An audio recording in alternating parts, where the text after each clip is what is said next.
मंच पर विराजमान आज के मुख्य अतिथि पूज्य स्वामी कमलेशानंद जी,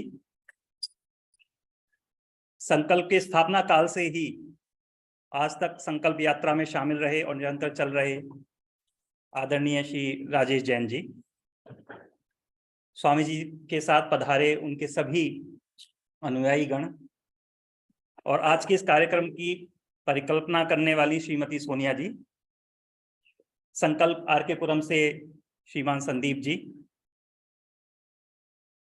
आर के पुरम के इस प्रांगण में आयोजित इस कार्यक्रम में आप सबका हार्दिक स्वागत है, अभिनंदन है। सभी को मैं सादर प्रणाम करता हूं।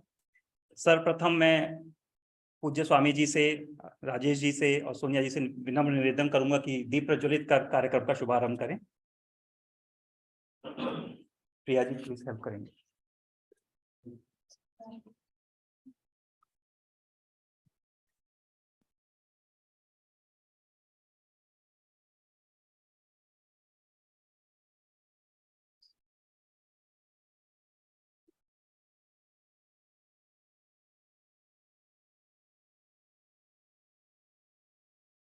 शुभम करोति कल्याणम आरोग्यम धन संपदा शत्रु बुद्धि विनाशाय दीपः ज्योतिर्नमोस्तुते। दीपः ज्योति परब्रह्म दीपः ज्योति जनार्दन दीपो हर्तु मे पापम दीपः ज्योतिर्नमोस्तुते। आप सभी का हार्दिक आभार।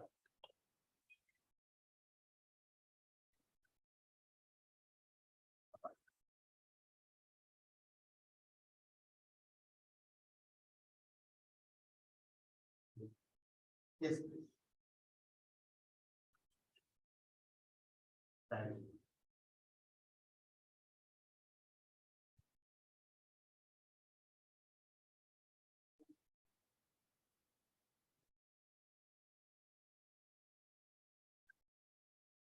एक बार फिर से निवेदन है, कृपया मोबाइल साइलेंट पे लगा लें।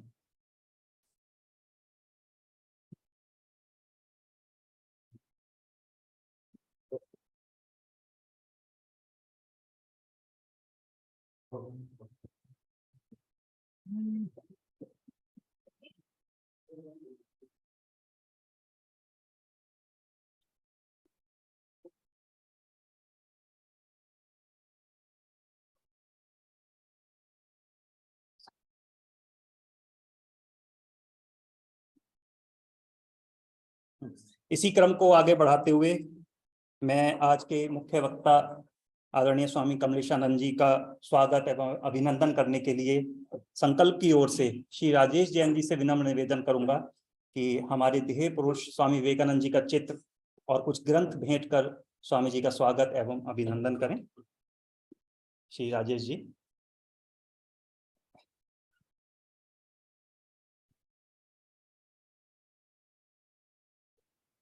आप लोग तालियां बजा सकते हैं।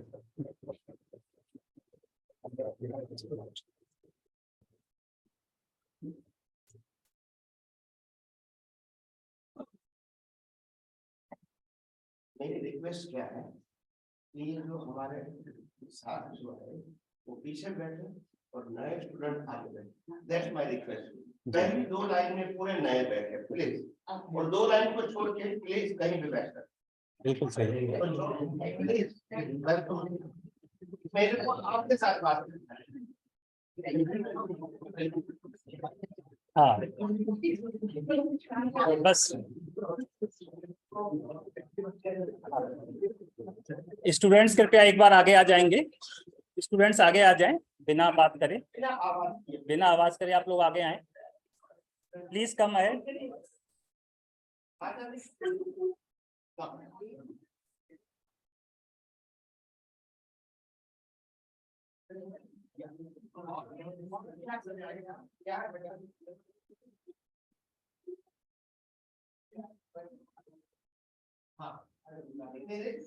जिसके साथ बात करना है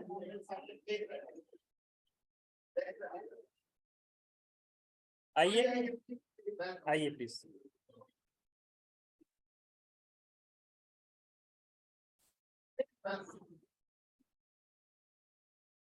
यहाँ भी आ सकते हैं। यहाँ भी आ जाए।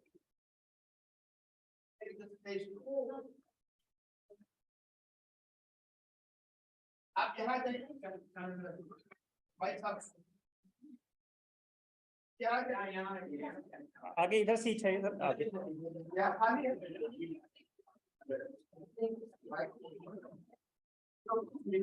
कृपया स्थान ग्रहण करें, कृपया स्थान ग्रहण करें सब लोग जी।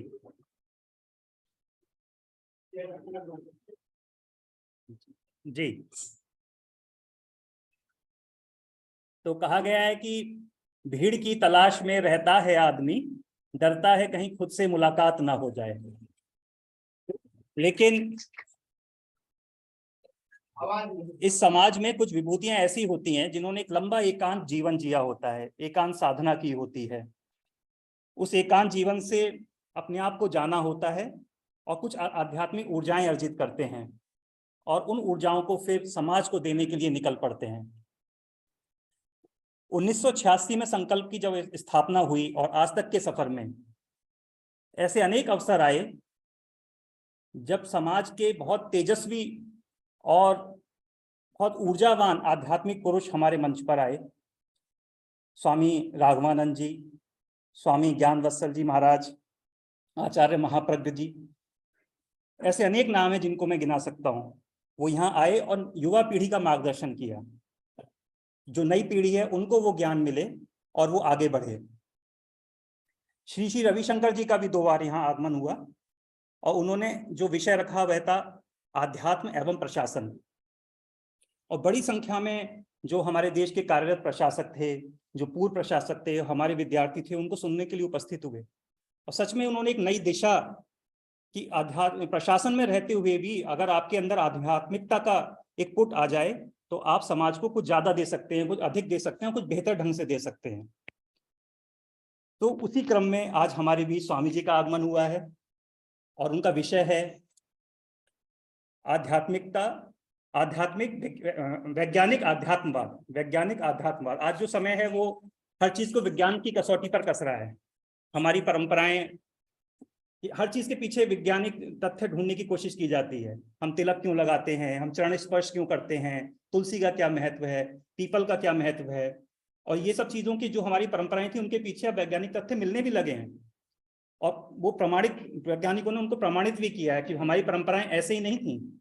ऋषियों मनीषियों ने कुछ चीजें परंपराओं के माध्यम से, कथाओं के माध्यम से हमारे समाज को दी, क्योंकि सबके अंदर वो मेधा, वो बुद्धि नहीं होती उन चीजों को समझने के लिए, तो परंपराओं कथाओं के माध्यम से उन्होंने हमारे समाज को दी। तो इसी क्रम में आज हम पूज्य स्वामी जी का यहाँ पर बहुत स्वागत करते हैं, अभिनंदन करते हैं। और स्वामी जी के यहाँ आगमन की जो आज सेतु बनी है श्रीमती सोनिया जी, मैं उन्हीं से एक बार निवेदन कर रहा हूँ कि एक बार मंच पर आएं और स्वामी जी का एक परिचय हम सबके बीच रखें। श्रीमती सोनिया जी।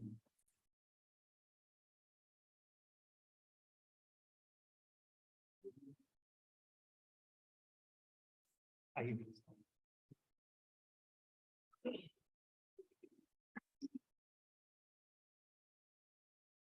जय सच्चिदानंद,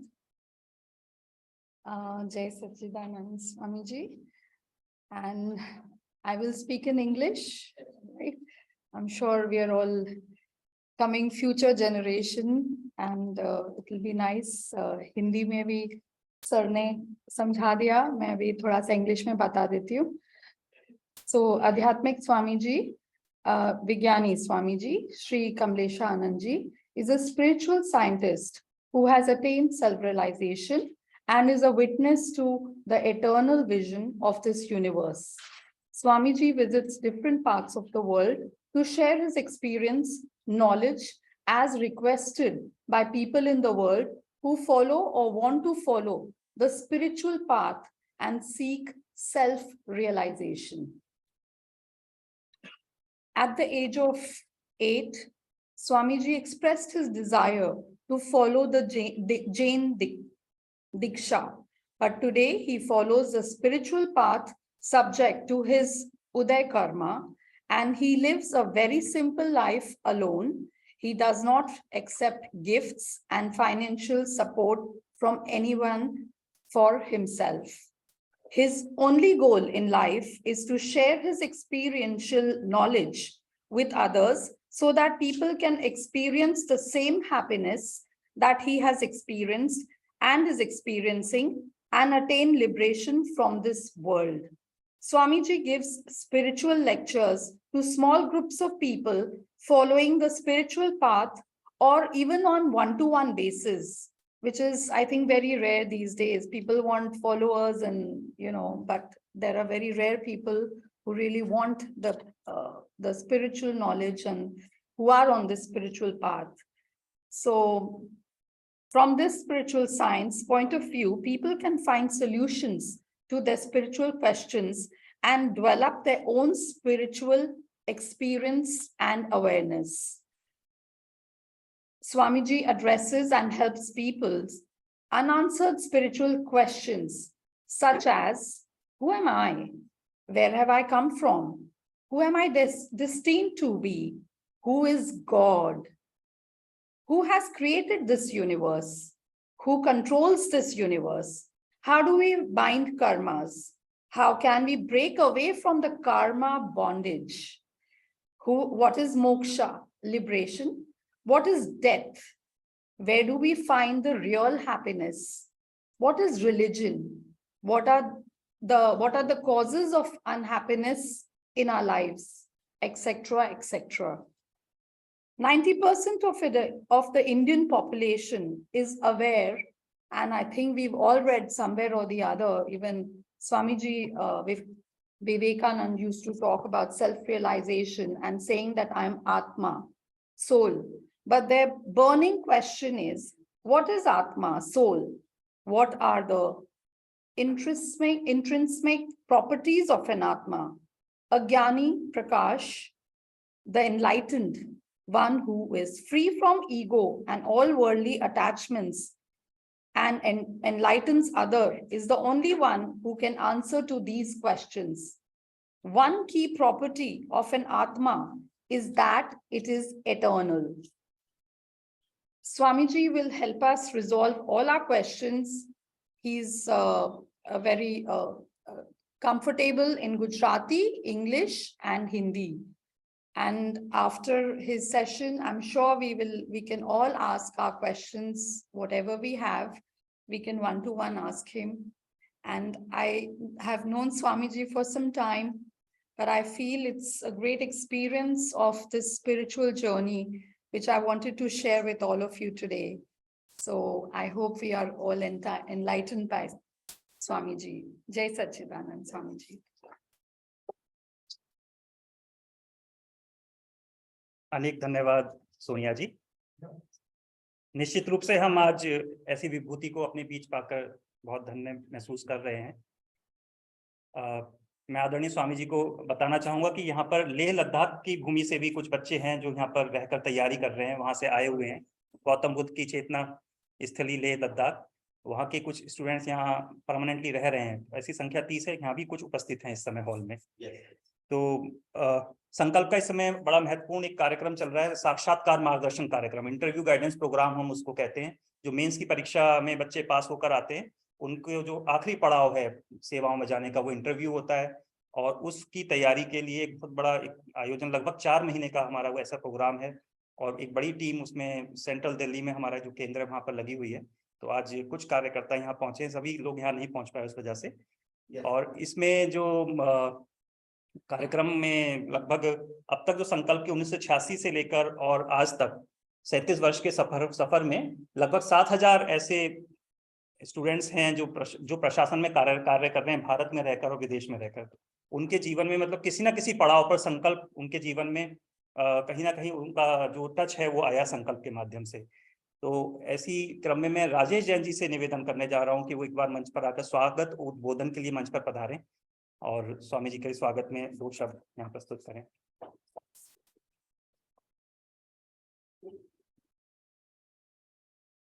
हम सब स्वामी जी को सुनने के लिए यहाँ पे बैठे हुए हैं, तो मैं बहुत संक्षिप्त में, मेरे को जैसा कहा गया है कि संकल्प का जो थोड़ा सा बताना है संकल्प के विषय में। वैसे तो आप सब लोगों को है ही जानकारी, परंतु यहाँ पे कुछ महानुभाव आए हुए हैं, उनके लिए मैं एक प्रकार से जहाँ से संकल्प प्रारंभ हुआ जैसे बताया गया है कि करीब 30-35 वर्ष हो गए हैं संकल्प को, और जब हमारे जैसे कार्यकर्ता युवा थे, अभी तो मैं युवा नहीं हूँ, तो उस समय पे जब हम युवा थे, करीब 30 साल की उम्र में हमारे जैसे 10-12 कार्यकर्ताओं को लेकर के श्रीमान संतोष तनेजा जी, जो कि हुडको से, जो एक पब्लिक सेक्टर कंपनी थी, उसके चीफ इंजीनियर रिटायर हुए थे, उनके मन में ये भावना आई कि देश की जो प्रशासनिक सेवाएं हैं, देश तो यही लोग चलाते हैं, नेता लोग तो आते हैं और चले जाते हैं, तो इन लोग जब ये प्रशासनिक सेवाएं अगर ये अच्छी बनेंगी, सुदृढ़ बनेंगी, और देशभक्ति की भावना से ओतप्रोत ऐसे लोग इस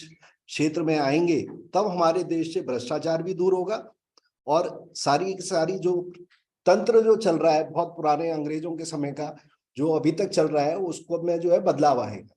उसी सोच को ध्यान में रख करके उन्होंने ये प्रशासनिक सेवाओं में किस प्रकार के विद्यार्थी आगे आए, उसके लिए ये संकल्प को जो है प्रारंभ किया। तो हम लोग एक उदासीन आश्रम पहाड़गंज स्थान है, वहां पे एक मंदिर है, तो वहां के पेड़ के नीचे बैठ करके हमारी एवरी थर्सडे, एवरी वीकली जो हम लोगों की मीटिंग्स होती थी, बैठ करके every meeting we used to come there for 1 hour से 2 hours, we used to have discussions that what we should do. तो हम लोगों ने स्कूल लेवल पे कार्य प्रारंभ किया, विद्यालय लेवल पे। हम लोगों को कोई था नहीं कि हम क्या करेंगे क्या नहीं करेंगे, क्योंकि हम सब लोग तो जो है सब अपने अपने वर्किंग में थे, तो जैसे जैसे आकर के मिलते थे हम लोग अपना कार्य को जो आगे बढ़ाते थे। तो स्कूल लेवल से हमने इसको चालू किया, धीरे धीरे ग्रेजुअली ग्रेजुएशन लेवल पे, पोस्ट ग्रेजुएशन लेवल पे, IIT दिल्ली, JNU और भी जो जितने DU वगैरह जितने थे, यहाँ से जो है विद्यार्थियों वगैरह को जो है साथ में लेकर के आगे बढ़े, जो उनकी आवश्यकता थी उसको पूरा करते हुए, क्योंकि आप सब लोग अलग अलग स्थानों से आते हैं। अब इस सारी स्थिति में धीरे धीरे ग्रेजुअली यहाँ पे कोचिंग भी प्रारंभ हुई, परंतु ये जैसा कोविड आया, आप सबको पता है कि फिजिकल जो है क्लासेस जो है वो बंद हो गई, सारे लेक्चर्स बंद हो गए, तो अब जो है ऑनलाइन जो है बेसिकली यहाँ पे कोचिंग रहती है। और अभी हम छात्रावास जो है संकल्प के 3-4 जो छात्रावास हैं, अभी वो छात्रावास चल रहे हैं। तो हमारा प्रयास ये रहता है कि जो आप जैसे विद्यार्थी जो पूरे अलग अलग स्थानों से आए हुए हैं, तो यहाँ पर रह करके आपको एक पारिवारिक वातावरण मिल सके, एक ठीक वातावरण मिल सके। अच्छा, क्योंकि हमारी तो सामाजिक संस्था है, कहीं हम किसी और, बट सामाजिक संस्था को अगर ये इतने समय से चल रही है तो उसके पीछे कुछ ना कुछ तो रीजन होगा ना। तो ये सेल्फ सस्टेनेबल है, उसके लिए हम सबसे जो है जो चलाने के लिए जो शुल्क चाहिए वो लेते हैं, खाने पीने के लिए जो चाहिए। अब जैसे यहाँ पे मैं से ये विद्यार्थी लोग मिलके ही चला रहे हैं, तो उसका हो गया। फिर जो यहाँ रहने खाने का जो जितना बेयर मिनिमम हो सकता है, हम चाहिए हमारे वैसे किसी को भी नहीं, न कोई लेता है यहाँ पर, बल्कि हम भी जो हमारे कार्यक्रम होते हैं उसमें हमें भी शुल्क जो है देना पड़ता है। देना क्या पड़ता है, मतलब जिससे सहभागिता आती है सबके साथ, जो है कि इस प्रकार का एक वातावरण जो है बना हुआ है। तो जब इस प्रकार के कार्यकर्ता यहाँ लगे हुए हैं, सामाजिक संस्था बनी हुई है, तो हम लोग जो चाहते हैं कि यहाँ पे आपको परिवेश, जो यहाँ का एटमॉस्फेयर है, वो भी ऐसा अनुकूल मिले जहां पर कि आपके विचारों में बहुत पुष्टि हो सके, बहुत सशक्त हो सके। जब आपके विचार सशक्त होंगे तभी तो आपके अंदर वही दिशा आपकी बढ़ेगी आगे चल के, और उसी के परिणाम निकलेंगे। तो वैसा एक वातावरण मिल सके, उसमें उसी कड़ी में गुरुजन भी हमारे बीच में आते हैं, जो कि आपको एक होलिस्टिक अप्रोच, कैसे आप जब इस सेवा में आ रहे हैं तो you don't require the domain expertise knowledge in this particular line. Say suppose CFO, say suppose you are CFO in some of the company, so there you require some financial domain knowledge, but here that domain knowledge is not required.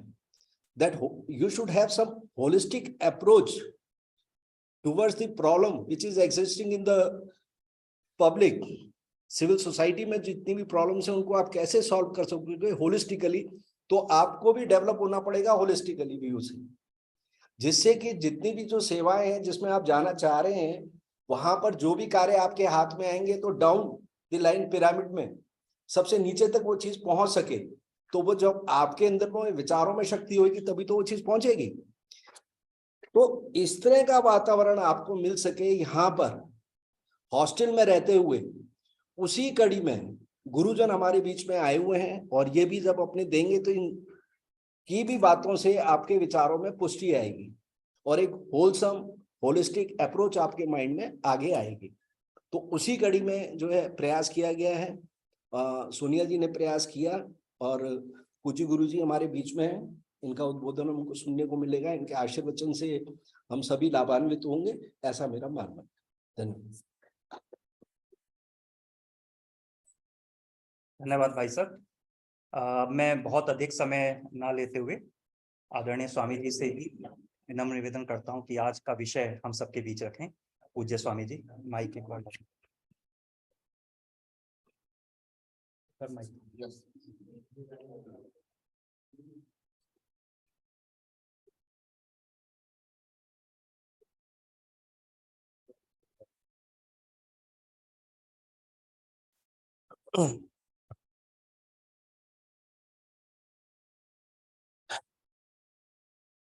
शुरू कर दे। Okay. सबसे पहले आप सबको मेरा नमस्कार। जय सच्चिदानंद। नमस्कार ये हमारे भारतीय संस्कृति का शिष्टाचार है और जय सच्चिदानंद का मतलब होता है आपके शरीर के अंदर रहे हुए सतचित और आनंद स्वरूप अविनाशी स्वरूप आत्मा को मेरा नमस्कार। यानी जय सच्चिदानंद वो व्यक्तिवाचक नमस्कार नहीं है। आज हम सब यहाँ इकट्ठे हुए हैं आध्यात्म विज्ञान के ऊपर, स्पिरिचुअल साइंस के ऊपर बात करने के लिए। और वो आध्यात्म विज्ञान क्या है, हमारी मूल संस्कृति क्या थी, वो आध्यात्म विज्ञान के विचार आज हमारे जीवन में कितना एप्लीकेबल है और हम इस विचारों के माध्यम से अपने वर्तमान जीवन में या तो व्यवहार जीवन में या तो राष्ट्रीय जीवन में या तो हम जिस काम के लिए यहाँ आए, पढ़ाई के लिए और डिग्री के लिए, जिसके बाद हमको सिविल सर्विस में जाना है, तो क्या वो ये आध्यात्म विज्ञान आपको हेल्प कर सकता है? और आपके निजी जीवन के अंदर भी क्या ये आध्यात्मिक विज्ञान हेल्प कर सकता है? ये सब सब्जेक्ट हमारा ड्यू टू द सर्कमस्टांसेस रहेगा। सबसे पहली बात है कि भारतवर्ष की जो भूमि है, ये भूमि सनातनियों की भूमि है। ये भूमि सिर्फ धरती नहीं है, विश्व के अंदर एक ही देश ऐसा है जिसको धरती को भारत माता कहता है। ये हमारे संस्कार है। क्या है? संस्कार है। हम इसकी इज्जत करते हैं। भारतवर्ष के अंदर रहने वाले लोग नदी को भी माता कहते हैं, पहाड़ को पूजते हैं, पिता कहते हैं, सूर्य चंद्र को भी हम रिस्पेक्ट देते हैं, इनकी पूजा करते हैं। और पेड़ पौधों की तो हम पूजा करते ही हैं, जैसे तुलसी जी। ये हमारी संस्कृति रही है। मगर इस संस्कृति के पीछे जो रहस्य था, ये हमारे ऋषि मुनियों ने समय समय पे बताया था कि इसके पीछे राज क्या है। क्योंकि इसके पीछे था तो साइंस ही, मगर क्योंकि उस जमाने में साइंस का इतना इम्पोर्टेंट नहीं था, तो रिचुअल्स के रूप में लगा दिया ताकि at least you have to follow. तो हर बातों के पीछे सनातन सत्य है, मगर क्योंकि कलयुग के असर के कारण और हमारा भारतवर्ष के बहुत सालों की गुलामी रहने के कारण मुसलमान और अंग्रेजों ने जिस प्रकार से यहाँ आके रूल किया और भारतीय संस्कृति को जो नष्ट करने का जो काम किया है, वो हमारे लिए बहुत अच्छा नहीं है। फिर भी जो होना था वही हुआ है, तो हम जागे वहां से ही सुबह शुरू होगी। इसीलिए पास्ट की बातें करना ठीक नहीं है। हम आज क्या हैं और हम आगे बढ़ के क्या कर सकते हैं, ये हमारे लिए बहुत इम्पोर्टेंट है। तो सबसे पहले मैं बात करना चाहता हूं आध्यात्म विज्ञान के माध्यम से। आध्यात्म विज्ञान का मतलब होता है यूनिवर्सल ट्रूथ साइंस। आध्यात्म विज्ञान का मतलब होता है सनातन सत्य। आध्यात्म विज्ञान का मतलब होता है सनातन धर्म, और वो सनातन धर्म कुदरती कानून के ऊपर आधारित है। हम सब वैसे तो भारतवर्ष में कहो या विश्व में कहो, हम सब यूनाइटेड ही थे पहले, एक इंसान के नाते। किसके नाते? इंसान, humanity. We all are united as a human. और ये हमारी भारत की फिलॉसफी भी थी, और इसीलिए हम वसुधैव कुटुंबकम को मानते हैं। पूरा विश्व ही हमारा परिवार है, ये हमारी सोच है। मगर समय समय आने पर हमारी सोच संजोगों के अधीन खंड खंड हो गई और हम छोटे दायरे में आ गए। हमारी सोच छोटी हो गई और आज हमारे वर्तमान यशस्वी प्रधानमंत्री के द्वारा ये सोच को धीरे धीरे बड़ी बनाई जा रही है। और हमने दुनिया के अंदर साबित कर दिया कि भारतवर्ष के लोग, जो पहले जमाने की अंदर सोच थी कि भारत के लोग गरीब है, अनपढ़ है, मदारी का देश है, यहाँ संस्कार सभ्यता नहीं है, यहाँ कोई डेवलपमेंट नहीं है, ऐसा नहीं है। तो बहुत कुछ विकास हुआ है और अभी होना भी बाकी है, और जो विकास होने वाला है उसमें हम सब सहभागी हैं। तो कहने का मतलब ये है, जब मैं आध्यात्म विज्ञान की मूल बात करूंगा, तब विश्व के अंदर सभी जीवों की जन्म से ही और समझदारी से ही अपेक्षा है।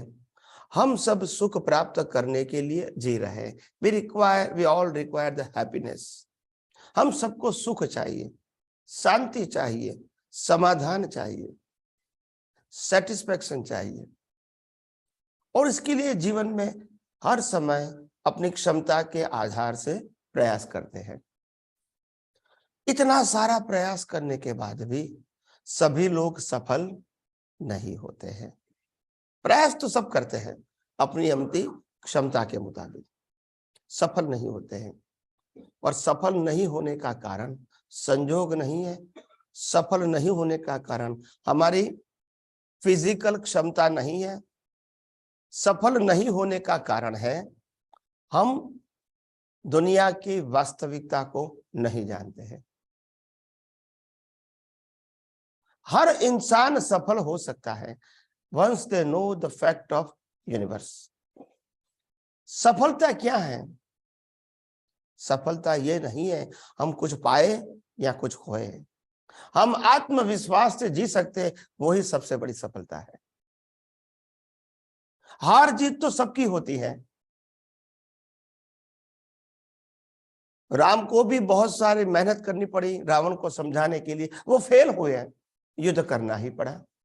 भगवान श्री कृष्ण युद्ध न करना पड़े इसीलिए दुर्योधन को बहुत समझाने की कोशिश की, फेल हुए, महाभारत करना ही पड़ा। यानी सफलता निष्फलता को इस प्रकार से देखने की जरूरत नहीं है। आगे बढ़ो आत्मविश्वास के साथ। एनी फील्ड, आप कोई भी फील्ड में काम करते हैं, घर में है, परिवार में है, समाज में है, या राष्ट्र सेवा करते हैं, आत्मविश्वास के साथ आगे बढ़ो। डरने की जरूरत नहीं है। एक बात ध्यान में रखो, जीवन में मृत्यु एक ही बार आती है। कितनी बार आती है? एक ही बार। और इसीलिए मरने के डर से हम जो अच्छा करना चाहते वो नहीं करें, ऐसा नहीं होना चाहिए। आत्मविश्वास के साथ जीवन जीने का प्रयास करो। हम इस दुनिया के अंदर सब कुछ कर सकते हैं। We are able to do anything in this world, अपने आत्मविश्वास से। और आगे बढ़ने के लिए हमारे पास विश्वास चाहिए, और अंदर की नियत और नीति साफ होनी चाहिए। और सबसे बड़ी बात मैं युवाओं को यह कहना चाहता हूं, हम इस दुनिया के अंदर कुछ लेने के लिए ही नहीं आए हैं। हम दुनिया को क्या दे सकते हैं वो हमारी सोच होनी चाहिए, तभी हमारी कंप्लेन खत्म हो जाएगी। समझ में आया? हर छोटी छोटी बातों में कंप्लेन करना, ये आज के एजुकेशन में स्टाइल हो गई। स्टाइल समझते हैं ना? थोड़ी प्रॉब्लम आई कंप्लेन करो, थोड़ी प्रॉब्लम आई कंप्लेन करो। आज से 50 साल पहले या 75 साल पहले की परिस्थितियां तो होंगे, तो आपको मालूम होगा कितने कष्ट उठा के लोग पब्लिक की सेवा करते थे, मगर कभी कंप्लेन नहीं करते थे। खाना मिले, पीना मिले, पानी मिले, रहना सोना कहीं भी मिले, सुविधा मिले या ना मिले, वो काम करते रहते थे और काम का आनंद था। आप समझे ना? सुविधा का आनंद नहीं होता है। सुविधा में प्रकृति आलसी बन जाती है। क्या बन जाती है? आलसी, लेजी बन जाती है। समझ में आया? उत्साह से काम करते रहो। हर रात सोते हैं तो ऐसा सो हर सुबह एक नई दुनिया शुरू होगी, एक नया संकल्प शुरू होगा, हम कुछ नया करेंगे। और जीवन में कंप्लेन करना छोड़ दो। एनी फील्ड, परिवार में कहो, समाज में कहो, राष्ट्र के लिए कहो, कंप्लेन छोड़ दो। वो नेगेटिव एनर्जी है। हम क्या कर सकते हैं वो सोचो। हमारे लिए मुख्य बात यह है, हम सब सुख के लिए जी रहे हैं, शांति के लिए जी रहे हैं, समाधान के लिए जी रहे हैं, मगर सुख, शांति और समाधान हमारे पास नहीं है। हर समय टेंशन टेंशन टेंशन, बेचैनी, कंफ्यूजन, ये आज के सामान्य व्यक्तियों के जीवन की वास्तविकता है। मगर हम ऋषि मुनियों के पुत्र हैं। राम और कृष्ण और महावीर जैसे महापुरुषों के वंशज है हम कोई कायर नहीं है। हम सबको बचपन से ही सिखाया जाता था पहले कि इस भौतिक संसार के अंदर कोई जगह सुख है ही नहीं। ये तो हमारी मान्यता है। क्या है? This is our belief only. सुख दुख संसार में नहीं है। सुख केवल आत्मा का ही स्वभाव है। मगर क्योंकि हम अपने खुद के स्वभाव को भूल गए और इसीलिए अज्ञानता के वश और भौतिक बुद्धि के कारण दुनिया में सुख ढूंढ रहे हैं, और जीवन के अंत तक हम सुख पा सकते हैं नहीं है। और जो कुछ भी मान्यता के आधार से जो कुछ सुख अनुभव करने का साधन पाया है, संबंध पाया है, संपत्ति पाया है, वो भी छोड़ के जाना है। यस और नो? और जो शरीर से हम सुख अनुभव करते हैं माना हुआ, वो भी छोड़ के जाना है। तो आखिर हम संसार की कोई चीज इंक्लूडिंग अवर शरीर, वो भी साथ में नहीं ले जा सकते। तो भारतवर्ष की ये परंपरा थी सदियों से। हम आत्मा के सुख को ही सुख मानते थे। हम भौतिक चीजों को सुख मानते नहीं थे, और वो एक दूसरे को बांटने की बात थी। एक दूसरे को बांटने की बात थी कि भाई हमारे पास कुछ है तो हम बांटे। पहले जमाने में आप गांव में रहते थे तो गांव में क्या होता है, कोई भी मेहमान आते थे, लोग इसको हेल्प करते थे और मेहमान को अपने घर पे बुलाते थे और वो आनंद महसूस करते थे। किसी को रखना, सेवा करना, खिलाना पिलाना, ये हमारे लिए आनंद का विषय था, क्योंकि हमारी संस्कृति थी अतिथि देवो भव। हम ये नहीं सोचते थे कि दूसरे लोग हमको क्या दे रहे हैं, हम क्या आपको दे रहे हैं। ये हमारी सोच थी और इसीलिए हम हर समय सुखी थे। आज हम जो भी हैं, पहले जमाने से हमारे पास बहुत सारे फिजिकल कहो या मैकेनिकल कहो, बहुत इंस्ट्रूमेंट है, फिर भी हम दुखी हैं, क्योंकि गलती सोच में है, गलती साधनों में नहीं है, हमारी सोच में है। हमको जो भी मिलता है हमको कम लगता है, और पहले जो भी मिलता था उसमें आनंद था, संतुष्ट था, और उसमें भी मैं इसको कैसे हेल्प करूं, ये हमारी सोच थी। तो वास्तविकता ये है कि दुनिया के अंदर कुदरत ने कभी सुख और दुख की कोई भी प्रकार की चीज रखी नहीं है। सुख दुख हमारी कल्पना है। क्या है? एक ही चीज को आप सुख भी बोल सकते हैं, दुख भी बोल सकते हैं। मैं एग्जांपल देता हूं 2-3। कोई व्यक्ति कहता है पैसे में सुख है, पैसे में सुख है, और कोई कहेगा मैं पैसे का स्पर्श भी नहीं करूंगा क्योंकि मैं तो सन्यासी हूं। तो उनके लिए पैसा वर्ज्य है, फिर भी वो बहुत सुखी है। एक कहता है शादी करने से सुख मिलता है, दूसरा कहता है शादी न करने से सुख मिलता है। यस और नो? सबकी अपनी अपनी मान्यता, कोई सनातन सत्य नहीं है। ये सब बिलीफ है। मंदिर के बाहर कोई भिखारी को मैंने 10 रुपया दिया, उनके लिए आनंद की बात है। मगर जब वही मंदिर के बाहर कोई BMW लेकर आएगा और वो मंदिर में जाके बाहर आएगा, मैं उसको 10 रुपया दूंगा, तो उनके लिए इंसल्ट है। ये सब अपनी अपनी बिलीफ है, ये कोई सनातन सत्य नहीं है। हम घरों में रहकर, एयर कंडीशन में रहकर, घर का खाना खा के भी, सभी सुविधाओं भुगतान करते भी हम अपने आप को दुखी महसूस करते हैं। और पांडवों और राम भी जंगलों में जाके सुख महसूस करते थे। ये हमारी संस्कृति है। ये महापुरुष तो एग्जाम्पल है। समझ में आया कि ऐसी परिस्थितियों में भी आप रियल हैप्पीनेस का आनंद अनुभव कर सकते हैं। मटेरियल से आनंद होना वो बात ही रॉन्ग बिलीफ है। मटेरियल की कोई भी चीज आपको मिलेगी तो सुविधा आपको जरूर होगी। हैप्पीनेस इज मटेरियल कभी सुख नहीं दे सकता, फैसिलिटी दे सकता है। क्या दे सकता है? सुख तो हमारी दृष्टि का बात है, दृष्टि की बात है, मटेरियल की बात नहीं है। हम कहीं अवतारों से सुख ढूंढ रहे हैं, क्यों नहीं मिलता है? क्योंकि हमारे पास सही दृष्टि नहीं है। सुख केवल आत्मा का स्वभाव है और दुनिया में सुख दुख नहीं है।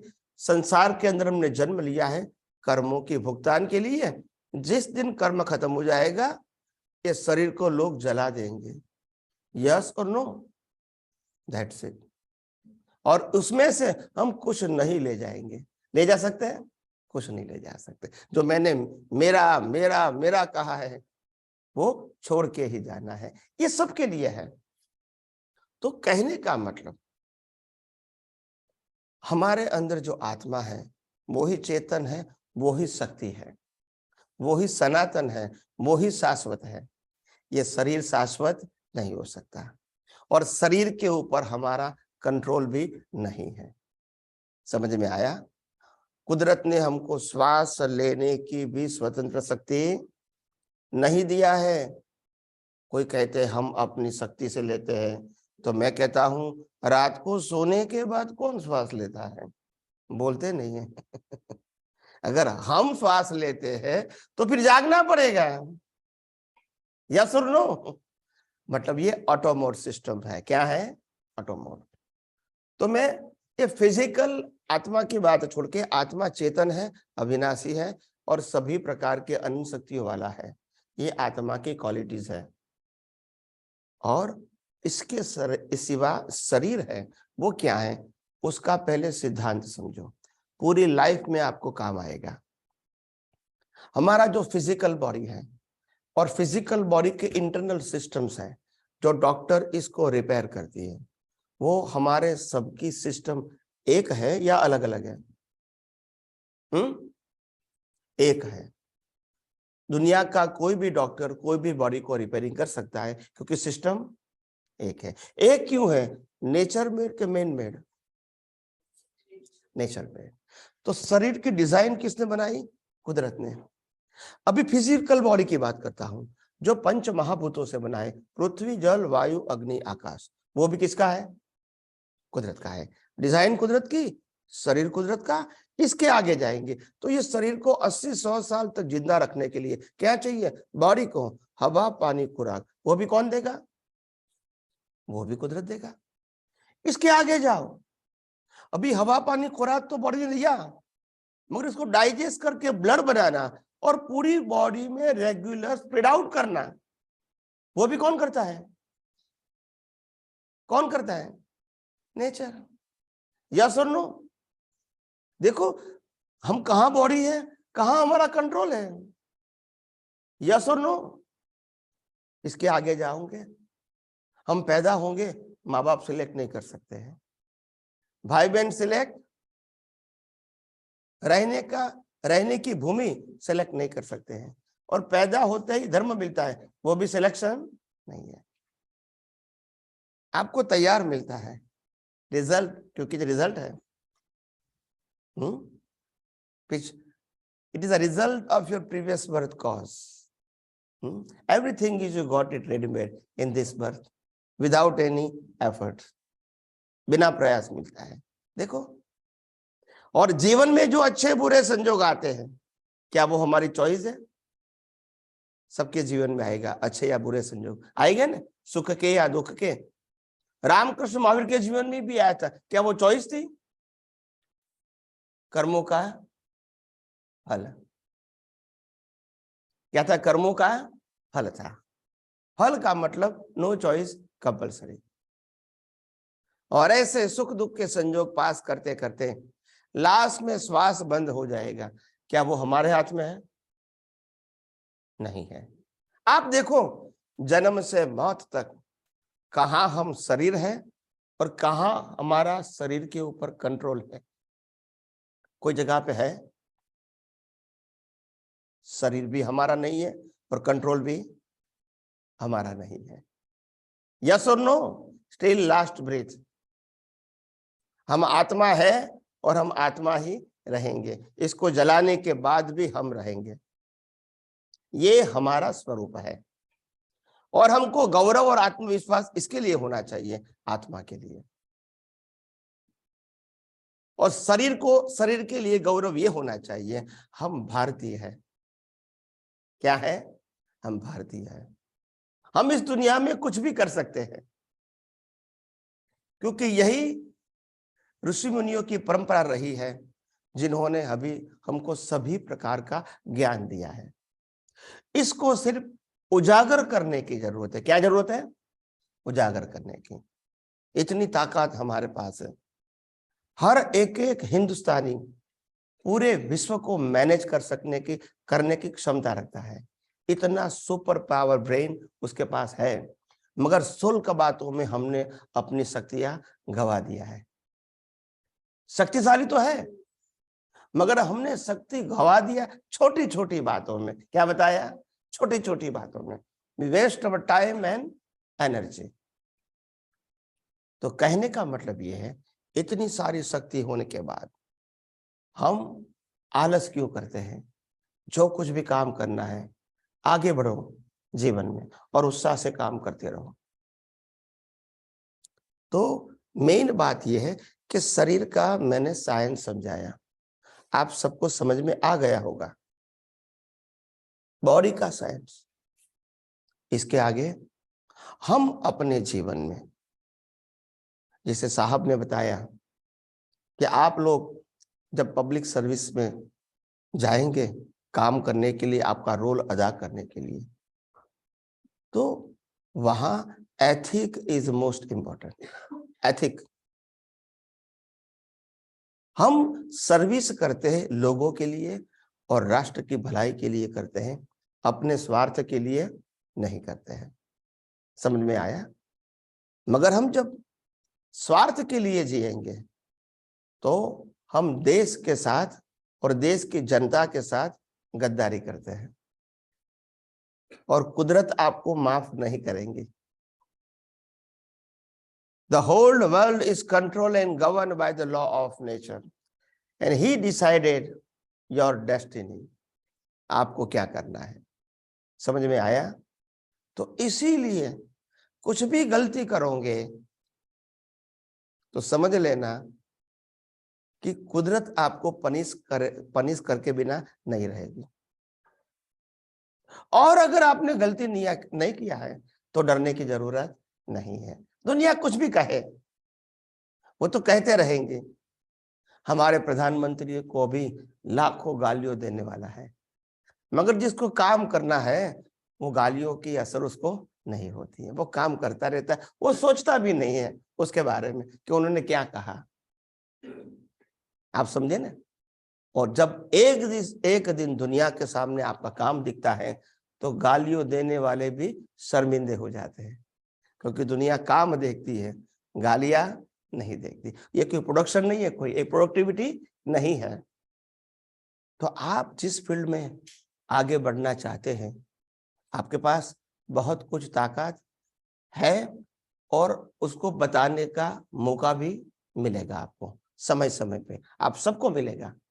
मगर एक बात ध्यान में रखना कि जीवन के अंदर नियत और नीति कभी गलत नहीं करना। नियत और नीति साफ होनी चाहिए, इंटेंशन हमारा क्लियर होना चाहिए। हम सर्विसेज के लिए आए, सेवा के लिए आए, और सेवा के अंदर आप वेस्टर्न कंट्री की तरह घड़ी से काम करोगे, इट इज नॉट करेक्ट। समझ में आया? घड़ी नहीं, जरूरत के मुताबिक काम करना चाहिए। क्या बताया? हम सिर्फ पैसे के लिए काम नहीं करते, सेवा है। क्या है? सेवा है। जैसे हम डॉक्टर हैं, चार्टर अकाउंटेंट हैं, लॉयर हैं, इंजीनियर हैं, अगर हमको पैसा मिलता है तो हम 8 घंटा 10 घंटा 12 घंटा भी काम करते हैं ना, करते हैं कि नहीं करते हैं? पैसे के लिए। तो सर्विसेज में भी ऐसा ही होना चाहिए। आपको जीवन जीने के लिए तो पैसा मिलेगा ही, मगर सेवा में फिर टाइम का बाधा नहीं होना। उनका रिक्वायरमेंट क्या है, that is most important thing. अगर आपने आधा घंटा भी ज्यादा बैठा और 4-5 व्यक्तियों का काम हो गया तो वो जिंदगी भर तक आपको भूलेंगे नहीं और वो दुआएं देंगे। अगर वो वापस जाएंगे तो आपको बद दुआ देंगे, क्योंकि कहीं से भी आया है, व्हीकल से आया है, कठिनाई से आया है, प्रॉब्लम लेकर आया है, समय लेकर आया है, और वो समझते हैं कि आज मेरा प्रॉब्लम सोल्व हो जाएगा, और आप कहेंगे अभी मेरा टाइम हो गया। वो बेचारा क्या करेगा? आप समझे ना? वो आपसे फाइट तो नहीं कर सकते हैं। आपको समझना है आप पब्लिक सर्विस में होते हैं। किसमें है? पब्लिक सर्विस में। तो ये ध्यान रखना है हमको। दूसरी बात, मैं आध्यात्म विज्ञान में तो बहुत बातें कर सकता हूं, पर मेरे आप जिस प्रकार का आपका जो स्टेटस है उसके मुताबिक बात करता हूं। तो आध्यात्म विज्ञान ये कहते हैं हमारा जन्म जीवन मृत्यु हमारे सभी का, before we born in this universe it is fix. क्या हो गया है? फिक्स। और उसी के मुताबिक हमारा जीवन चलता है। हम अपने जीवन में जो कुछ भी कर रहे हैं और करेंगे आगे भी, हमारे ही कर्मों का फल है। और अगर गलती हो जाती है तो उसके लिए क्षमा का भी प्रावधान है। ऐसा नहीं कि गलती नहीं होगी, इंसान है, गलती तो होती रहती है। गलती को स्वीकार करना उसी को ज्ञान कहते हैं, और गलती को स्वीकार नहीं करना इसी को अहंकार कहते हैं। समझ में आया? तो गलती होना एक इंसान के नाते स्वाभाविक हो सकती है, मगर गलती को स्वीकार करना ये हमारे लिए बहुत ज्ञान की बात है, समझदारी की बात है, और आगे बढ़ने के लिए यही बात आपको क्या रहेगी? सहायक रहेगी। तो मेरा कहने का मतलब यह है, आप जिस प्रकार से जीवन में आगे बढ़ रहे हैं आपके फील्ड में, और मैं ऐसा मानता हूं आप सब सफल हो, यही मेरी शुभकामना आप सबके लिए रहेगी। और आध्यात्म विज्ञान बहुत कुछ बताना चाहते हैं आपको। हमने अभी तक धर्म संप्रदाय के माध्यम से अपने आप को मंदिर के माध्यम से, भगवान के माध्यम से, गुरु के माध्यम से, मंत्र के माध्यम से, शास्त्र के माध्यम से हम सब अलग हो गए। क्या हो गए? हमारा भगवान अलग, गुरु अलग, मंदिर अलग, मंत्र अलग, शास्त्र अलग। यस और नो? मैं सभी धर्मों की बात करता हूं। ये सही नहीं है।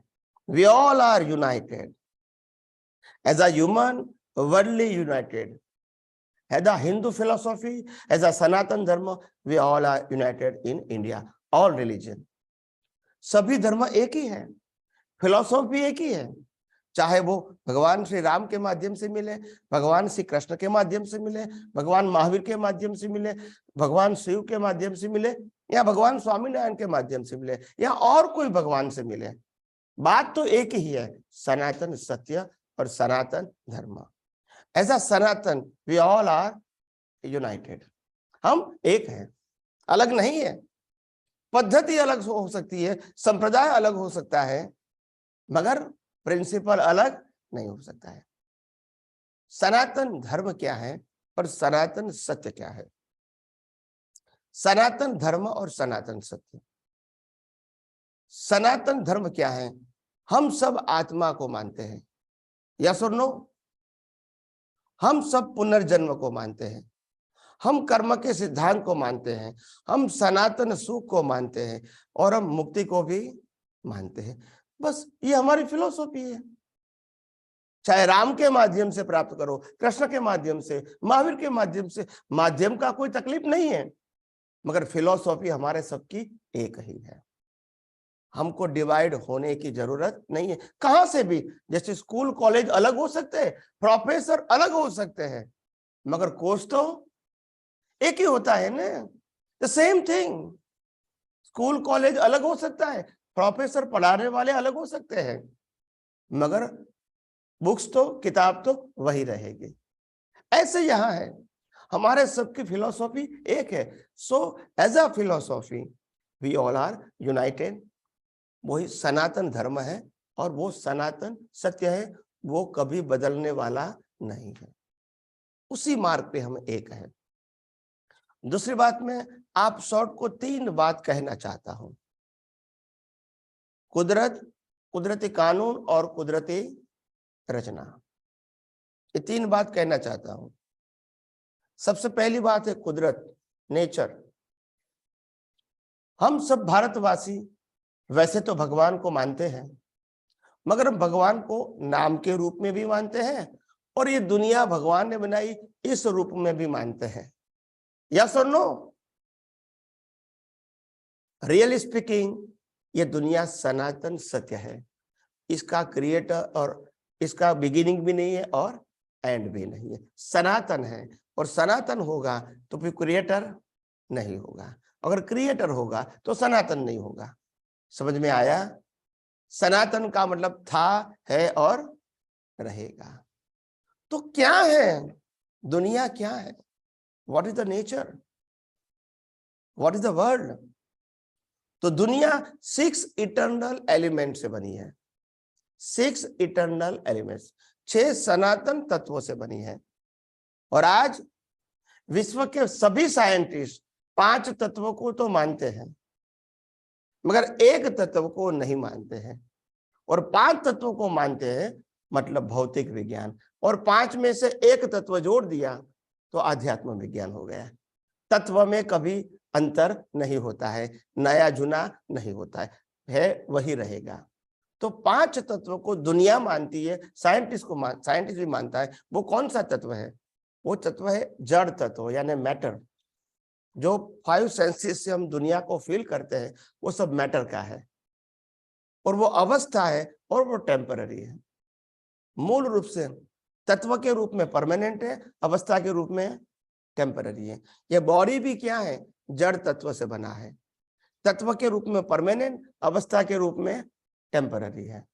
तो सबसे पहला तत्व है 5 तत्वों में से एक मैटर यानी जड़ तत्व। दूसरा तत्व है मोशन यानी गति सहायक, मूवमेंट। सूर्य, चंद्र, ग्रह, नक्षत्र, पृथ्वी, हवाएं सब घूमती है, इंसान भी घूमता है, व्हीकल घूमता है। इंसान के शरीर के अंदर ब्लड सर्कुलेशन, ब्रीदिंग, ये सब क्या होता है? मूव होता है। ये गति सहायक तत्व के कारण है। Elements is permanent and the अवस्था इज टेम्पररी। तीसरा तत्व है स्थिति सहायक यानी स्थिरता। रोड स्थिति सहायक है तो गाड़ी गति सहायक है। ये बॉडी में ऑर्गन स्थिति सहायक है तो ब्लड सर्कुलेशन गति सहायक है। कोरिलेटेड, समझ में आता है? Correlated, that's it. ये तीसरा तत्व है। चौथा तत्व है टाइम, समय तत्व। दुनिया में कोई भी प्रकार की बात करना है, सतयुग कलयुग, वहां भी टाइम चाहिए।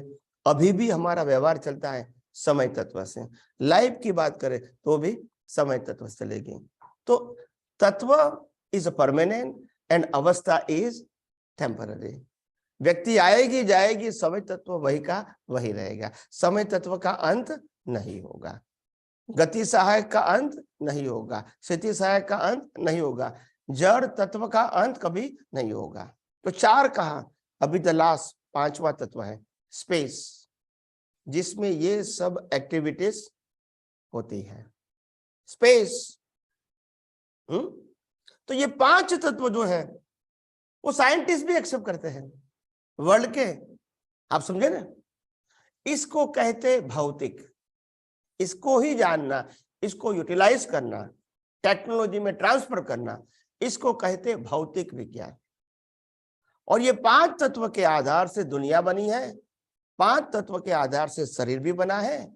मगर उसमें आत्मा तत्व ऐड कर दो तो वो स्पिरिचुअल हो जाएगा। क्या हो जाएगा? स्पिरिचुअल। भौतिक विज्ञान में आत्मा तत्व नहीं है। आध्यात्म में 5+1 यानी आत्मा को उमेर दिया तो वो स्पिरिचुअल साइंस हो गया। क्योंकि दुनिया का जो तत्व है वो तो वही का वही रहेगा, उसमें प्लस माइनस नहीं होगा। चाहे आप इसको भौतिक फील्ड में यूज करो या स्पिरिचुअल फील्ड में यूज करो, तत्व तो वही का वही रहेगा। तो इसलिए 6 तत्व से दुनिया बनी है, पूरी यूनिवर्स, और 6 तत्व से बॉडी बना है। इसीलिए पिंडेसो ब्रह्मांडे और ब्रह्मांडेसो पिंडे। पिंड मतलब बॉडी। ये शरीर भी, उसमें चेतन तत्व है, जड़ तत्व है, मोशन स्थिति सहायक तत्व है, समय तत्व है और स्पेस तत्व है। स्पेस नहीं होता तो हम श्वास नहीं ले सकते, खाना नहीं खा सकते, ब्लड सर्कुलेशन भी नहीं हो सकता, ब्रीदिंग भी नहीं हो सकता। तो ये 6 तत्व शरीर के साथ जुड़ा है जिससे ब्रह्मांड बना है। सो पिंडे सो ब्रह्मांडे एंड ब्रह्मांडे सो पिंडे। तो पिंड और ब्रह्मांड में तत्व के रूप में अंतर नहीं है, वही तत्व है। तो ये 6 तत्व का एक नाम है कुदरत। मगर लोगों को समझ में नहीं आया तो लोगों ने कहा भगवान। ये 6 तत्वों से बनी दुनिया को नहीं समझ में आया तो भगवान बोल दिया, तो फिर कोई और ज्यादा आंसर की जरूरत नहीं है, वहां स्टॉप हो गए। फिर ये 6 तत्व खुद सनातन है, काम कैसे करते हैं? तो कुदरती कानून से काम करते हैं, अपनी मर्जी से नहीं काम करते हैं। कानून, एकम से पूनम कब होगी और एकम से अमास कब होगी, वो लॉ ऑफ नेचर के मुताबिक है। कब सूर्योदय होगा, कब सूर्यास्त होगा, कब सुबह होगी, कब शाम होगी, कब दिन होगा, कब रात होगा, कुदरत का कानून। किसका कानून? कब ठंडी होगी, कब बारिश होगी, कब धूप होगी, गर्मी, कुदरत का कानून। कब भर्ती होगी समंदर में, कब ओट होगी, ज्वार भाटा, वो भी किसका कानून? कुदरत का। पूनम के ऊपर भर्ती होती है और अमास में ओट होता है।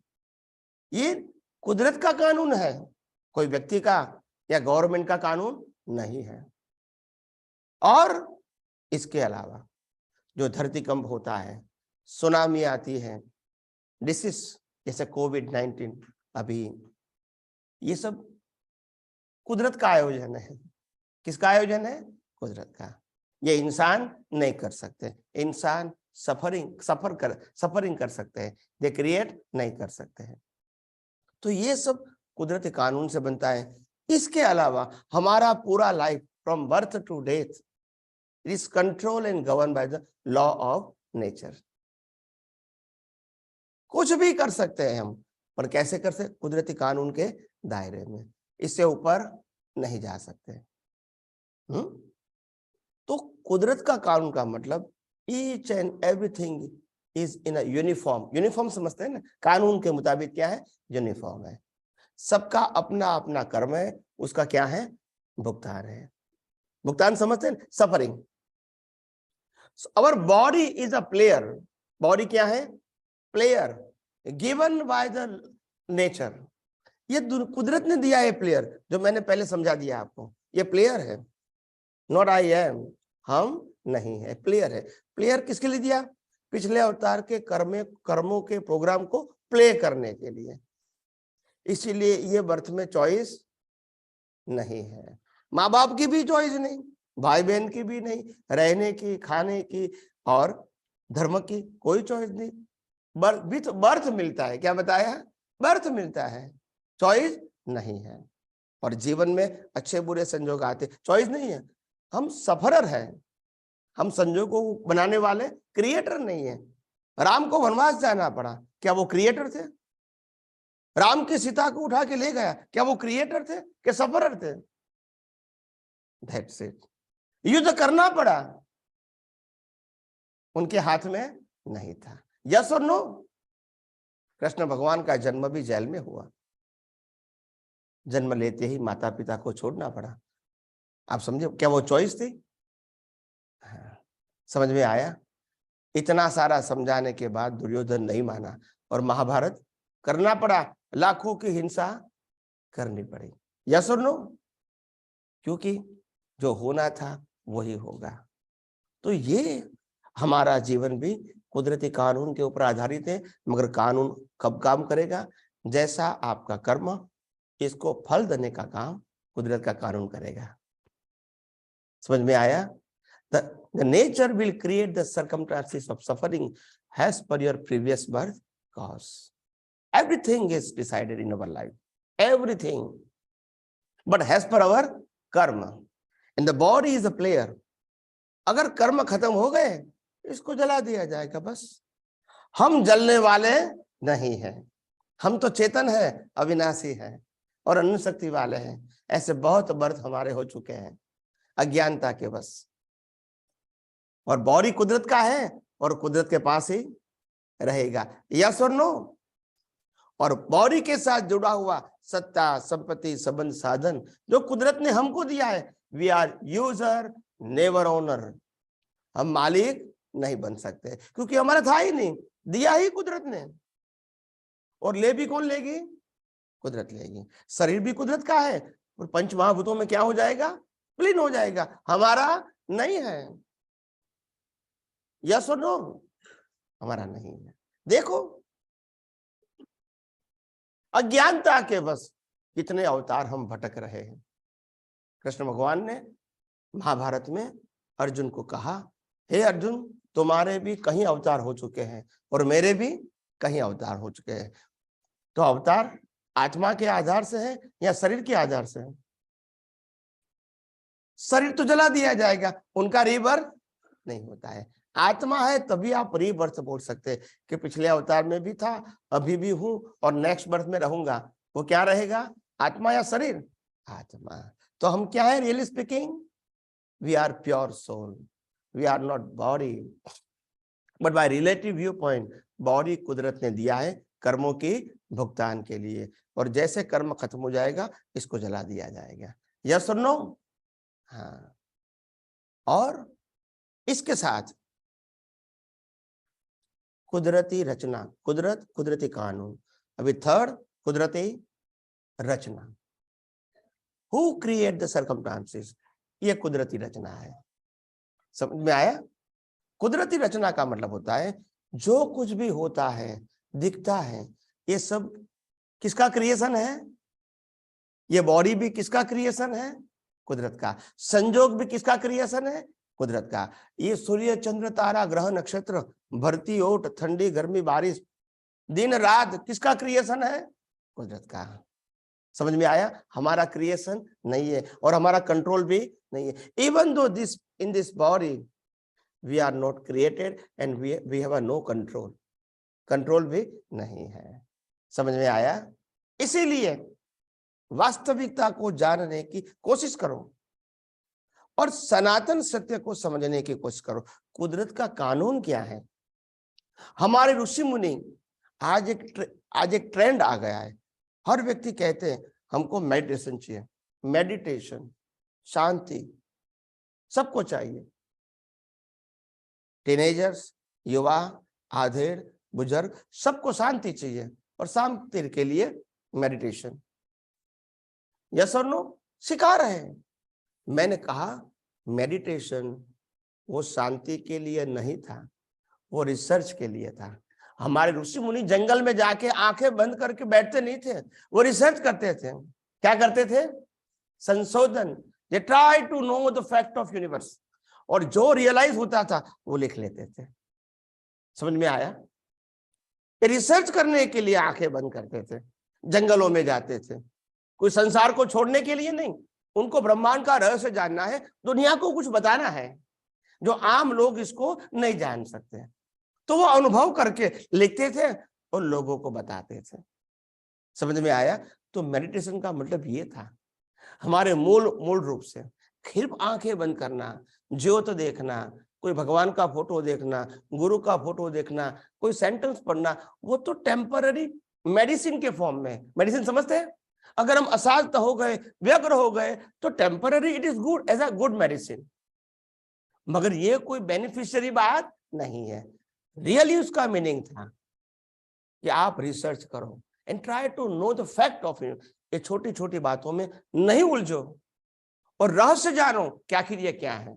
तब आपको मालूम होगा कि दुनिया में नया कुछ होता ही नहीं है, और जो हो रहा है वो हमारे कर्मों की गलती का फल है। समझ में आया? नया कुछ नहीं है, और ये जो कुछ कर रहा है उसका एंड हो जाएगा। यस और नो? इसका अस्तित्व मिट जाएगा, इतिहास हिस्ट्री बन जाएगा। हम शाश्वत है, ये शाश्वत नहीं है, और उनके साथ जुड़ा हुआ सत्ता, संपत्ति, संबंध, साधन भी शाश्वत नहीं है, और हम इसमें उलझ गए हैं। आप समझे ना? सत्ता, संपत्ति, संबंध और साधन में क्या हो गए? उलझ गए हैं, और इसीलिए हम जीवन में आगे नहीं बढ़ सकते। When you go beyond all these relative truths, there is a universal truth. तो आप वो फील्ड में जाएंगे, तब आपका विजन इतना ब्रॉड हो जाएंगे, ये छोटी छोटी बातें हरकत ही नहीं करेगी, आपको लगेगा ही नहीं। आप समझे? तो महापुरुष का मतलब ये नहीं है कि वो साइज में बड़ा है, उनका रूप शरीर कुछ चेंज है हमारे, नहीं, उनका विजन इतना बड़ा है कि ऐसे बहुत सारे संघर्ष आते हैं, सुख और दुख आते हैं, वो इजीली डाइजेस्ट कर जाते हैं। बम फेर आते हैं जीवन में, वो इजीली डाइजेस्ट कर पाते हैं, पास ऑन कर पाते हैं, और अपनी शक्ति से फिर वो आगे बढ़ सकते हैं। तो ये महापुरुष का लक्षण है।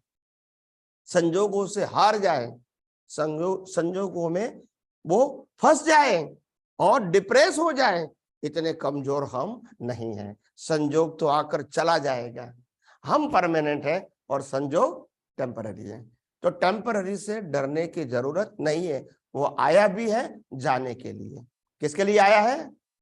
जाने के लिए। तो डरने की जरूरत नहीं है, आत्मविश्वास से जीने की जरूरत है, और जितना आत्मविश्वास बढ़ेगा आपका जीवन आसान हो जाएगा। जितना सनातन सत्य समझ में आएगा आपका जीवन आसान हो जाएगा। आसान का मतलब ये नहीं है दिक्कत नहीं आएगी, कर्मों के फल स्वरूप दिक्कत तो आएगी। राम कृष्ण महावीर को भी आई थी, मगर दिक्कत आपको दिक्कत नहीं लगेगी। That is be called art of vision. दुनिया को देखने की एक नई दृष्टि और जीवन को समझने की एक नई दृष्टि, उसी का नाम है आध्यात्म विज्ञान। तो spiritual science is art of vision, art of action नहीं, आर्ट ऑफ विजन है। दुनिया को देखने की और अपने जीवन को समझने की एक नई दृष्टि, जिस दृष्टि के आधार से हम अपना जीवन आत्मविश्वास के साथ जी सकते हैं। और जो भी परिस्थिति आएगी हम इसको फेस करके, बाईपास करके आगे बढ़ सकते हैं। तो मैंने बहुत संक्षिप्त में कहा है, समय संजोगों की मर्यादा के अधीन, और मैं इन शॉर्ट बता दूं before we start the question answer कि आध्यात्म विज्ञान का जो सब्जेक्ट है इसमें किताब भी है गुजराती, हिंदी में, और हर रोज अरिहंत चैनल के ऊपर रोज सुबह 9:30 से 10 ये आध्यात्म विज्ञान का एपिसोड आता है। Every morning 9:30 to 10 Arihant channel पे आता है। उनमें भी ये क्वेश्चन आंसर होता है, तो आप इसमें सुन सकते हैं। सेकंड ऑप्शन, पहले किताब है, फिर अरिहंत चैनल है, इसके अलावा यूट्यूब सभी एपिसोड, कम से कम 2000 प्लस एपिसोड वो यूट्यूब में है। मतलब 2 घंटे के बाद दे कन्वर्ट इन यूट्यूब, तो कोई भी व्यक्ति कभी भी कहीं से कोई भी टाइम पे वो देख सकते हैं, सुन सकते हैं। इसके अलावा ये जो रिकॉर्डिंग होता है सत्संग का, 2-2 घंटे का सत्संग वीडियोस, वो भी 5000 प्लस वीडियो यूट्यूब में है। तो उसके माध्यम से भी आप और विज्ञान जो स्पिरिचुअल साइंस है आप इसको जान सकते हैं, समझ सकते हैं और इसका बेनिफिट उठा सकते हैं। इसके अलावा सैटरडे संडे, सैटरडे के दिन जूम के अंदर सत्संग होता है, जो देश विदेश के 400-500 लोग इसमें जुड़ते हैं, लिसन भी करते हैं और क्वेश्चन आंसर भी होता है।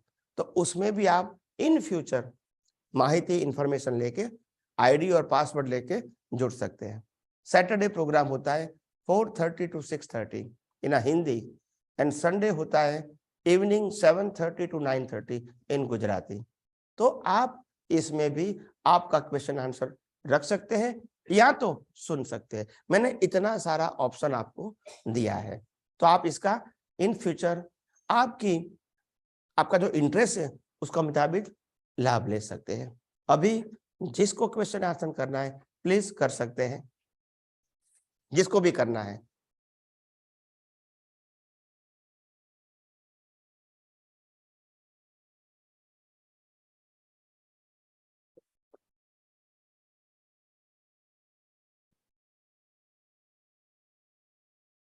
कोई स्टार्ट करो प्लीज। यस, बैठे ही बोलना, प्रश्न करना, खड़े होने की जरूरत नहीं प्लीज। जय सच्चिदानंद। लाउडली।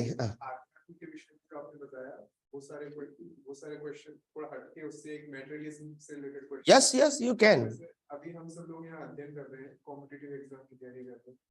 मैं जब पहले स्कूल डेज में था तो मैं 5 घंटे में अपनी नींद कंप्लीट कर लेता था। आजकल मैं 7 से 8 घंटे सो के भी मुझे ऐसा लगता है कि दिन में मुझे काफी नींद आती है। तो मैं मेडिटेशन में किस तरह से मैं अपनी क्वालिटी इंप्रूव कर सकता हूँ, स्लीप को कम आवर्स में कंप्लीट कर सकता हूँ? Yes, very good question. ये आपके प्रैक्टिकल लाइफ के साथ रिलेटेड जुड़ा हुआ है और वो आपकी रिक्वायरमेंट भी है। फाइन।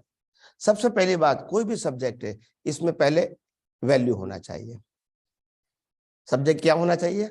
आप जो पढ़ रहे हैं ना उसके वैल्यू होना चाहिए। सेकंड थिंग, वैल्यू होगी तो इंटरेस्ट होगा और इंटरेस्ट होगा तो अटेंशन होगा। Now you understand? Value, interest and attention, फिर रिजल्ट तो आना ही है। अगर आप इसको मिसलेनियस लेंगे यानी आलसी बन के पढ़ेंगे, चलो भी ये भी पढ़ता है मैं भी पढ़ता हूं, ऐसा नहीं। आपको वैल्यू समझ में आनी चाहिए कि मैं जो पढ़ रहा हूं उसकी क्या वैल्यू है। सिर्फ आपके लिए नहीं है, आप समाज के लिए कुछ करना चाहते हैं इसलिए आप ये पढ़ रहे हैं। तो ये वैल्यू समझो कि आपके माध्यम से इन फ्यूचर हजारों लाखों लोग को आप गाइड करोगे, हेल्प करोगे। इस एंगल से आपको वैल्यू समझनी है, इंटरेस्ट लेना है और फिर अटेंशन देके पढ़ना है। ऑफ कोर्स रिजल्ट तो अच्छा आएगा ही, डरने की जरूरत नहीं है। समझ में आया? दूसरी बात, आपने मेडिटेशन की बात कहा। हाँ, आप कर सकते हैं। अगर आपका मन व्यग्र है और कहीं बहुत सारी चीजों में उलझ गया है तो थोड़े समय के लिए मेडिटेशन करके आप कॉन्सेंट्रेट करो and utilize your mind in a particular subject. ये कर सकते हैं। मैंने पहले भी कहा, it's a very good medicine. आप समझे ना? कोई फिजिकल दवा के बिना आप दुनिया को थोड़े समय के लिए भूल जाओ, संजोगों को थोड़े समय के लिए भूल जाओ और कंसंट्रेट करो। और वही कंसंट्रेशन के बाद आप वो आपकी शक्ति किस में लगाओ? पढ़ाई में लगाओ। ये कर सकते हैं, ये भी रास्ता है। आपको समझ में आया ना? ओके, और कोई प्रश्न है आपका? इसमें थोड़ा सा नींद कम हो नहीं रही थी, मतलब कैसे? नींद कम होने के लिए देखो, आपको एक बात समझना पड़ेगा। आपको सबसे पहले ध्यान से सुनो, you have to do the yoga every day regularly, at least minimum half an hours early in the morning. ऐसा नहीं कि मेरे को टाइम नहीं है, सोने के समय को काट दो और योगा करो, तो रेगुलर टाइम तो अपना आप रहेगा। Yoga for physical fitness. दूसरा, शरीर में से चर्बी कम हो जाएगी, तीसरा, खुराक जरूरत के मुताबिक ही लो, आनंद करने के लिए खुराक नहीं लो। The body is a machine, और पेट्रोल कितना देने का है? जिसको चलाने का है। तो फैटी होने के लिए खाने की जरूरत नहीं है, टेस्ट के लिए ये बॉडी की रिक्वायरमेंट है, एयर, वाटर एंड फूड। तो उसको समझ के खाना खाओ, इतना ज्यादा नहीं खाओ ताकि डोजिंग हो जाए। समझ में आया? तो पहले सशक्त बनना है, जरूरत के मुताबिक फूड लेना है, और एक्टिवली विथ अटेंशन हमको पढ़ना है। समझ में आ गए? ओके, बस। Anyone have a question? Yes. You told that nature controls the mind, nature controls the body, nature controls your thinking and your actions. Action, everything. Thought, speech, action, all the three things. Nature controls your whole body. Thought, speech, action, all the three things. How can one person thinks wrong, bad, and sad? Yes. And why other man thinks always positive, good, and good for society, good for himself, in all positive way? What is that energy or that particular thing which makes this difference? Yes. Correct. It's a good question.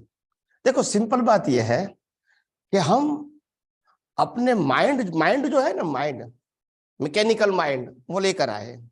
Active mind live है हमारा, जो नया create करता है, नया creation करता है। मगर मैकेनिकल माइंड अपने आप काम करेगा, आपको विचार नहीं करना है तो भी आएगा। आप कहते मैं सो जाऊं, थक गया हूं, तो विचार तो आएगा। भाई आप करते हैं तो बंद कर दो ने। If you have a master key, then you close it. Is it possible? नहीं। तो मैकेनिकल माइंड अलग है और एक्टिव माइंड अलग है। Active mind is always in your hand, you can upgrade, you can put some good message. Okay, in a active, there are two type of mind inside us. ये पूरी अलग story है, समय लगेगा, मगर दो प्रकार के मन है। एक मैकेनिकल माइंड जो लेकर आए, वो ऐसा ही चलेगा, वो आपके हाथ में नहीं है, ऑटोमोड सिस्टम है। और दूसरा एक्टिव माइंड है, लाइव माइंड है, जो क्रिएशन करता है। वो creation is most important for you for the next birth. तो अभी का क्रिएशन नेक्स्ट बर्थ का रिजल्ट है, और अभी का क्रिएशन आत्मविश्वास के साथ होना चाहिए। तो रिजल्ट भी कैसा आएगा? आत्मविश्वास के साथ। आप समझे ना? तो हम अभी हमारा भविष्य क्या है वो नहीं जानते हैं, तो डिप्रेस होने की जरूरत नहीं है। उत्साह से काम करो, जीवन के संजोग आएंगे, पास कर देंगे। आत्मविश्वास ही जीवन है। संजोगों अच्छे बुरे को मत देखो, वो जाने के लिए आए। किसके लिए आए हैं? जाने के लिए। राम को भी वनवास आया जाने के लिए, आप समझे ना? उनकी पत्नी भी उठा गए जाने के लिए। कृष्ण भगवान का जन्म जेल में हुआ जाने के लिए। ये संजोग जा रहे हैं, हम समझते हैं बस ये नेगेटिव विजन है। क्या है? संजोग आते नहीं, क्या करते हैं। और दूसरी एक बात बताऊं मैं आपको, हमारे सबके जीवन की बात। आज कौन सी तारीख हुई? 25, करेक्ट? 25 फरवरी 2023, करेक्ट? और हम सब 24 फरवरी 2023 और उसके पहले के समय के लिए मर चुके हैं। यस और नो? यस और नो? वो दोबारा कभी आएगा? हम इसके लिए क्यों वेस्ट कर रहे हैं अपना समय?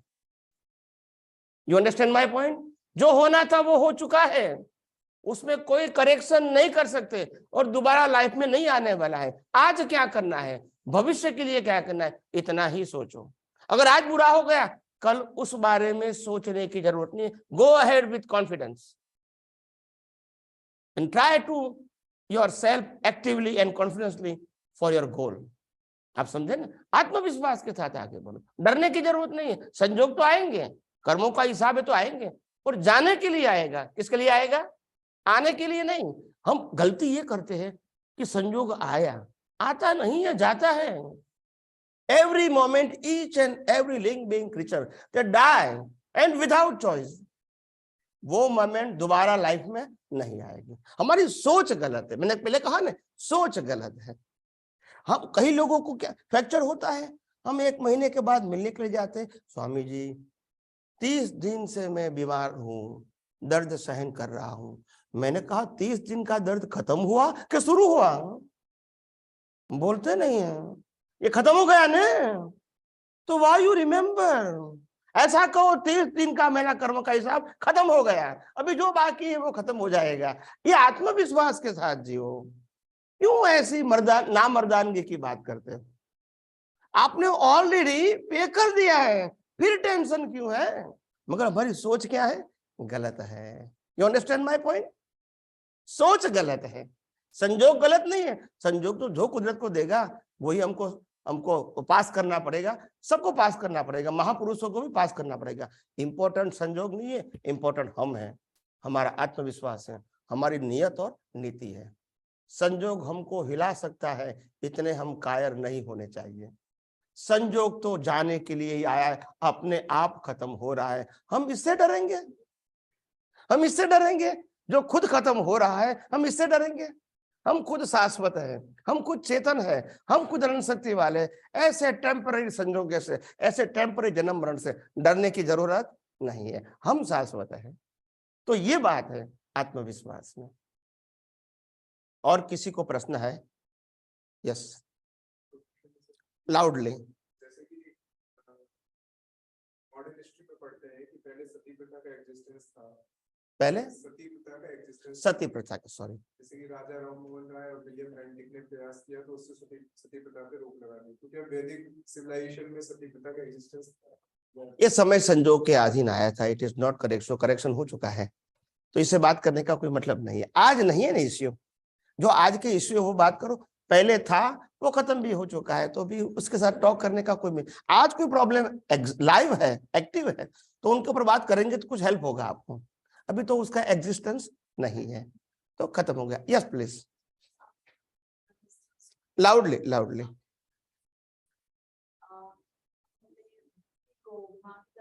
यस, भाव है, हमारी कल्चर, हमारा कल्चर है।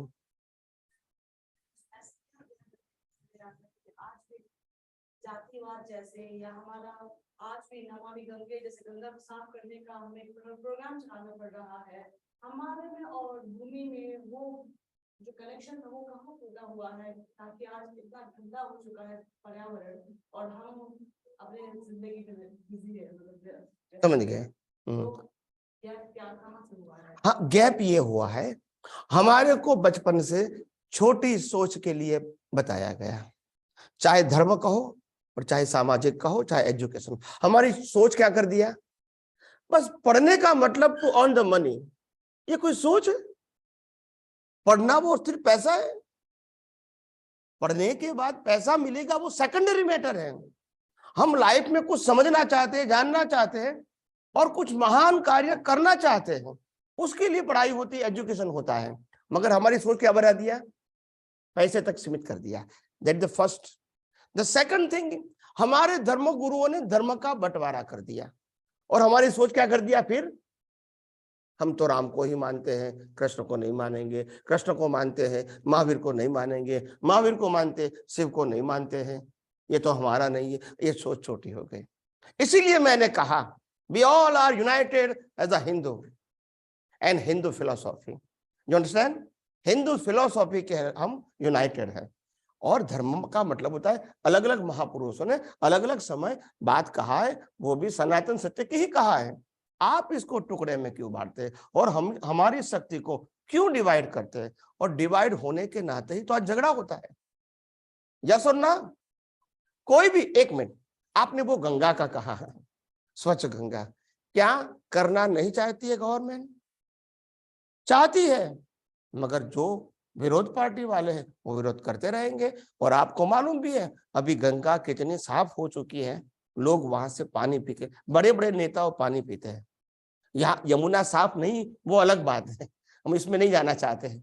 तो कहने का मतलब सरकार प्रयास कर रही है, फिर भी सबकी एक मर्यादा है। और दूसरी बात, मैंने बिगिनिंग में ही कहा था, कंप्लेन करना छोड़ दो, हम क्या कर सकते हैं वो सोचो। कंप्लेन करना चाहते हजारों आ जाएगी, ये कोई सॉल्यूशन है? हम हजारों में से क्या करना चाहते? Start from today. महापुरुष ऐसे नहीं होते हैं। छोटे व्यक्ति से महान बनना वो कोई आसान बात नहीं है, वो भी कॉन्फिडेंस है, आत्मविश्वास है, और दुनिया के लिए, समाज के लिए, राष्ट्र के लिए कुछ करना चाहते हैं, तभी हम आगे बढ़ सकते हैं। कंप्लेन करना तो बहुत आसान है, हमको ये नहीं है, वो नहीं। काम करने वाला कभी कंप्लेन नहीं करता है और कंप्लेन करने वाला कभी काम नहीं कर सकता है, उसमें ही उलझता रहता है। You understand? आपको जो करना है आप कर सकते हैं, कम से कम भाव कर सकते हैं, हे कुदरत, हे परमात्मा, हम सबको शक्ति दे, हम कुछ अच्छा करें राष्ट्र के लिए, राष्ट्र के लोगों के लिए, इतनी भावना तो कर सकते हैं ना। तो ये भी वन ऑफ द एविडेंस है। क्या है? वन ऑफ द एविडेंस है। इतना भी कर सकते हैं, बहुत हो गया। समझ में आया ना? Fine. Any question you have? Okay, anyone? और किसी को प्रश्न है? आप करना चाहते हैं तो कर सकते हैं। यस प्लीज, जो भी करे लाउडली करो क्योंकि रिकॉर्ड हो जाए, इसीलिए प्लीज।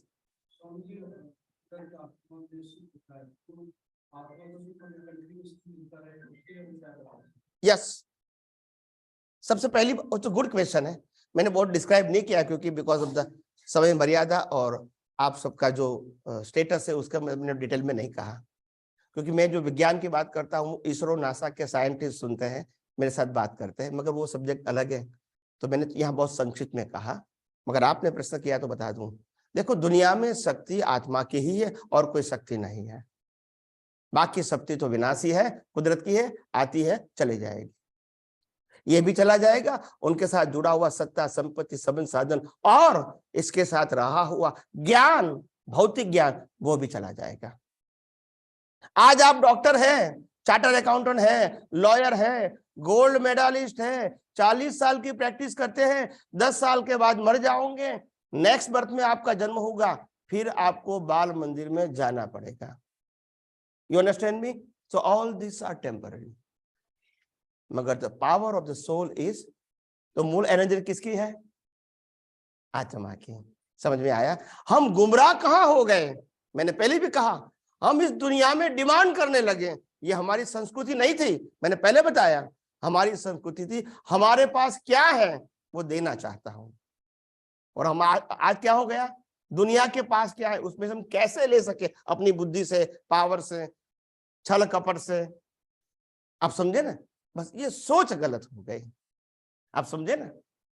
अगर हम कुछ देना चाहते हैं तो कभी दुख आएगा भी नहीं, और आएगा तो लगेगा भी नहीं। मगर लेना चाहते हैं तो कितना भी होगा, आप दुखी ही रहोगे। चेंज योर विजन, दृष्टि बदलो। संसार नहीं बदलेगा, संजोग नहीं बदलेगा, आपको दृष्टि ही बदलनी पड़ेगी। और जैसी दृष्टि वैसी सृष्टि, जैसी सृष्टि वैसी दृष्टि नहीं, जैसी दृष्टि है वैसी ही सृष्टि दिखेगी। तो चेंज कर सकते हैं दृष्टि को, सृष्टि को हम नहीं बदल सकते। समझ में आया? तो सुख तो है ही आत्मा में। अगर आत्मा में सुख नहीं है तो क्या यह शरीर सुख अनुभव कर सकता है? Is it true? अगर आत्मा निकाल दिया, मैं आपको एक 1 kg गोल्ड दूंगा, आपका बॉडी रियलाइज करेगा? क्यों? बॉडी तो है, वैल्यू किसकी है? आत्मा की। मगर वो हम भारत माता के संतान, हिंदुस्तान के संतान होते हुए भी, ऋषि मुनियों के पुत्र होते ही ये सब बातें भूल गए और भौतिक चीजों में, वेस्टर्न कल्चर के आधार फंस गए। यस और नो? मैं किसी की टीका नहीं करना चाहता हूं। हम जो है, हमारी महानता जो है, उसको समझने की कोशिश करो। किसी को गलत कहना वो बड़ी बात नहीं है। हमारी महानता को हम खुली करें। है, आज भी हमारे सब में ये शक्ति पड़ी हुई है, बाहर से लाने की जरूरत नहीं है। हमारे हिंदुस्तान का सब बच्चा, सभी इंसान बचपन से ही आत्मा को बिलीव करते हैं। यस और नो? कर्म के सिद्धांत को मानते हैं, पुनर्जन्म को मानते हैं, आत्मा को मानते, सनातन सुख को मानते, मुक्ति को मानते। फॉरेनर्स के साइंटिस्ट भी नहीं मानते। तो ये मैच्योरिटी तो हमारे पास है, लाने का नहीं है।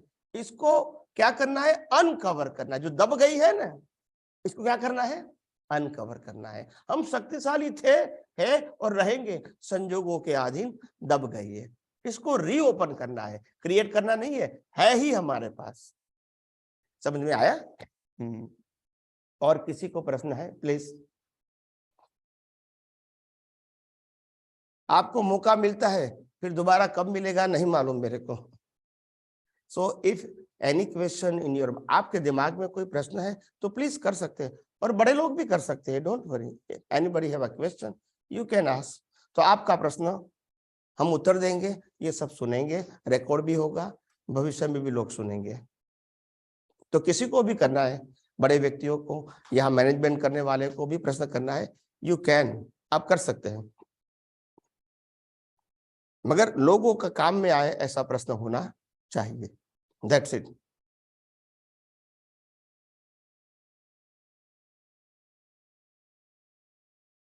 करना है किसी को? Yes yes yes, fine, please आप ले लीजिए इसको। Okay, sorry. गहन चर्चा के लिए स्वामी को मैं एक बार सादर प्रणाम करता हूँ। और कुछ लाभ जीवन के इस तरह के होते हैं जिनका कभी हम लोग आभार व्यक्त नहीं कर सकते हैं। आध्यात्मिक लाभ भी इसी तरह का, जिसका हमें सिर्फ हम लाभान्वित हो सकते हैं, उसका शब्दों में आभार व्यक्त नहीं किया जा सकता है। फिर भी एक परंपरा का निर्वहन करना होता है। तो मैं यहाँ आरके पुरम केंद्र से हमारे जो मुख्य व्यवस्थापक हैं श्री संदीप जी, उनसे एक बार निवेदन करूँगा कि आभार प्रस्तुत करें। आइए।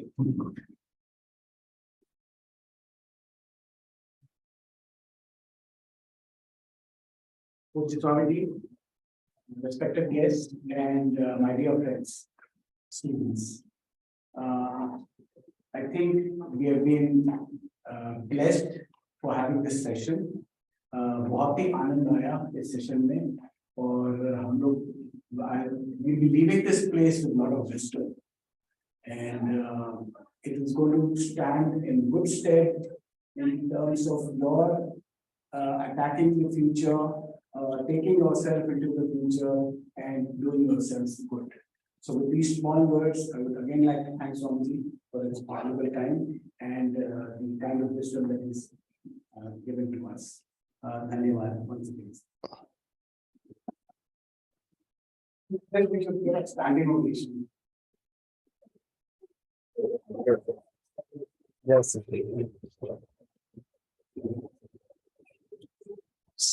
एक बार हम लोग वंदे मातरम के लिए होंगे। आप एक बार वंदे मातरम जो प्रथम मंत्रा जो है वो गाएंगे सब लोग साथ में। वंदे मातरम, वंदे मातरम, सुजलाम सुफलाम मलयज शीतलाम शस्यश्यामलाम मातरम, वंदे मातरम। शुभ्रज्योत्स्ना पुलकितयामिनी